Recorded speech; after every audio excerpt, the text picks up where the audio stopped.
দেশের রাজনৈতিক দলগুলোর জাতীয় নির্বাচনের ম্যানিফেস্টো বা ইশতেহারে পার্বত্য চট্টগ্রাম ইস্যুকে গুরুত্ব দেওয়ার জোর দাবি জানিয়েছে রাঙামাটি, খাগড়াছড়ি এবং বান্দরবানের স্থানীয় বাসিন্দারা।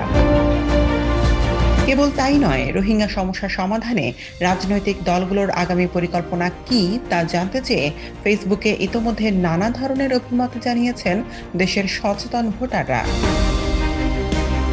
তারা বলছেন, পার্বত্য চট্টগ্রাম ইস্যু ক্রমান্বয়ে আঞ্চলিক ভূ রাজনীতির অংশ হয়ে উঠেছে। রোহিঙ্গা সংকট দক্ষিণ ও দক্ষিণ পূর্ব এশিয়ার নিরাপত্তা ভারসাম্যের সঙ্গে জড়িত। এই বাস্তবতা ইশতেহারে প্রতিফলিত না হলে আন্তর্জাতিক অঙ্গনে বাংলাদেশের অবস্থান দুর্বল হবে। পাহাড়ে বসবাসরত শান্তিকামী মানুষের অভিমত, রাজনৈতিক দলগুলোর ইশতেহারে পার্বত্য চট্টগ্রাম শান্তি চুক্তির পূর্ণাঙ্গ বাস্তবায়নের অঙ্গীকার থাকতে হবে। একই সঙ্গে চুক্তির স্পর্শকাতর ও পরস্পর বিরোধী ধারাগুলোর পুনর্মূল্যায়নের বিষয়টি স্পষ্টভাবে উল্লেখ করা প্রয়োজন, যাতে জাতীয় স্বার্থ, সংবিধান ও সকল জনগোষ্ঠীর অধিকার সুরক্ষিত থাকে।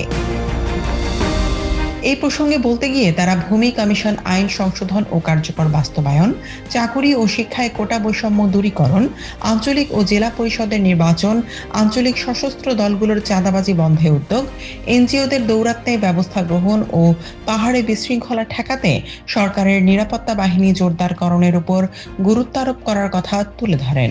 অন্যদিকে রাজনৈতিক দলগুলোর ইশতেহারে রোহিঙ্গা ইস্যুতে মানবিক সহায়তা, প্রত্যাবাসন ও কূটনৈতিক চাপ, এই তিনটি স্তম্ভকে সমন্বিত নীতিতে রূপ দেওয়ার কথা তুলে ধরেন অনেকেই।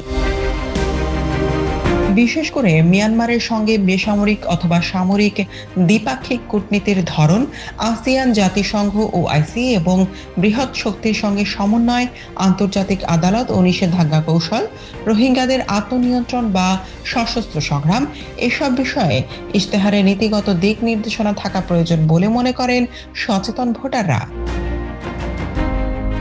খোঁজ নিয়ে জানা গেছে, এবারের নির্বাচনে ৩ পার্বত্য অঞ্চল থেকে বিএনপি ও জামায়াতের বাইরে এনসিপির প্রার্থীরা ভোটে অংশ নেবেন। তবে ভোটের মাঠে যারাই লড়াই করেন কিংবা নির্বাচনে বিজয়ী হন, জাতীয় নিরাপত্তা, আঞ্চলিক স্থিতিশীলতা ও আন্তর্জাতিক কূটনীতি জোরদার করতে পার্বত্য চট্টগ্রাম এবং রোহিঙ্গা ইস্যুতে তারা জোরালো ভূমিকা রাখবেন, এমনটাই চাওয়া এখানকার বাসিন্দাদের।